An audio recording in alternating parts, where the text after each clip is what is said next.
દેશમાં વિપક્ષની ભૂમિકા છે રચનાત્મક રીતે વિરોધ કરવો, એવા મુદ્દાઓ પર અવાજ ઉઠાવવો કે પ્રશ્ન થવો જે દેશના હિત માટે, દેશની સુરક્ષા માટે જરૂરી છે. સરકાર કોઈ પણ વિષયને જ્યારે રાષ્ટ્રવાદ અને તમે પ્રશ્ન કરો છો તો રાષ્ટ્ર વિરોધી છો એવો આંચળો ઓઢાડી દે ત્યારે ખૂબ વિચારીને, સંભાળીને અને ખરેખર દેશ માટે પ્રશ્નો પૂછવા બહુ જ વાજબી થઈ જાય છે.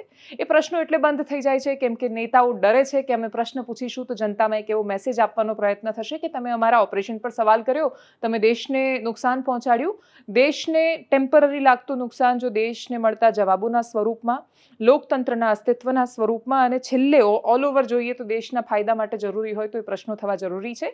વિપક્ષના નેતા રાહુલ ગાંધીએ પણ એક પ્રશ્ન કર્યો છે અને એ પ્રશ્ન આપણા એક્સટર્નલ અફેર મિનિસ્ટર એસ જયશંકરને લઈને છે. એમણે લખ્યું કે પાકિસ્તાનને, એસ જયશંકર આમાં શું બોલી રહ્યા છે હું તમને વર્બલી કહું ને પછી સંભળાવીશ પણ ખરી.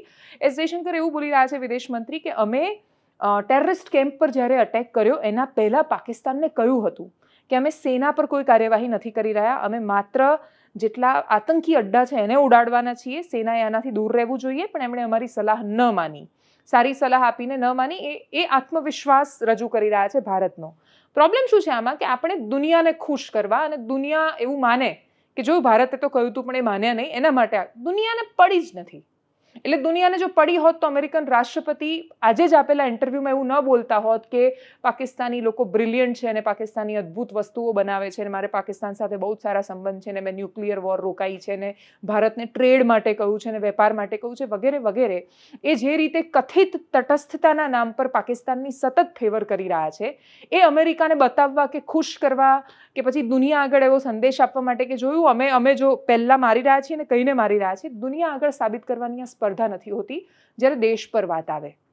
ભારતે એ સમયે જે પણ નિર્ણય લીધો હોય અને ભારતની એવી અપેક્ષા પણ હશે કે દુનિયા જે અત્યાર સુધી સારી નહોતી એ હવે સારી થઈ ગઈ હશે અને દુનિયા એવું માનશે કે પાકિસ્તાનના આતંકવાદી અડ્ડાઓ અમે તહેસ નહેસ કરી રહ્યા છીએ. અને એટલે જ એમણે બધાની સાથેના ટેલિફોનિક કન્વર્ઝેશન મેં આને કહ્યું, મેં આને કહ્યું, મેં આને આ કહ્યું અને આટલી સરસ રીતે આપણે ડિપ્લોમસી રિપ્રેઝન્ટ કરી રહ્યા છીએ એવી તસવીરો પણ ડૉક્ટર એસ જયશંકરે સતત મૂકી હતી અને એના ખૂબ વખાણ પણ થયા છે તે સમયે કે આપણે દુનિયાના દરેક દેશોને સાથે રાખીને આ કાર્યવાહી કરી રહ્યા છીએ. પણ શું મળ્યું આપણને, આપણે સાથે રાખીને કાર્યવાહી કરી એનું? અને એટલે જ રાહુલ ગાંધી આમાં પ્રશ્નો કર્યા છે કે એક તો કોણે આને ઓથોરિટી આપી કે તમે પાકિસ્તાનને કહીને હુમલો કરો, અને બીજું કે આપણા એરક્રાફ્ટ્સ કેટલા છે કે જે એના કારણે આ તમે કહ્યું અને પછી પાકિસ્તાની સેના ઇન્વોલ્વ થઈને એના કારણે ભારતની એરફોર્સને નુકસાન આવ્યું. તો રાહુલ ગાંધી આ પ્રશ્ન કર્યો છે. હવે રાહુલ ગાંધી આ પ્રશ્ન પછી દેશદ્રોહી થઈ જાય છે કે કેમ, અથવા એમના પર શું અવાજો ઉઠે છે કે સરકાર એમને શું કહે છે એ મહત્વનું રહેશે. એમણે શશી થરૂરને પણ ના પાડી છે સર્વદળીય એ રિપ્રેઝન્ટેશનનો હિસ્સો બનવાની, કેમ કે કોંગ્રેસ કહે છે કે અમારા જેન્યુન પ્રશ્નો છે, સત્ર તમે બોલાવી નથી રહ્યા, પ્રશ્નોના જવાબ આપી નથી રહ્યા, તો અમે એનો હિસ્સો કેવી રીતે બનીએ. સાંભળી ડૉક્ટર એસ જયશંકરને શું કહ્યું હતું એમણે. At the start of the operation, we had sent a message to Pakistan saying we are striking at terrorist infrastructure. We are not striking at the military.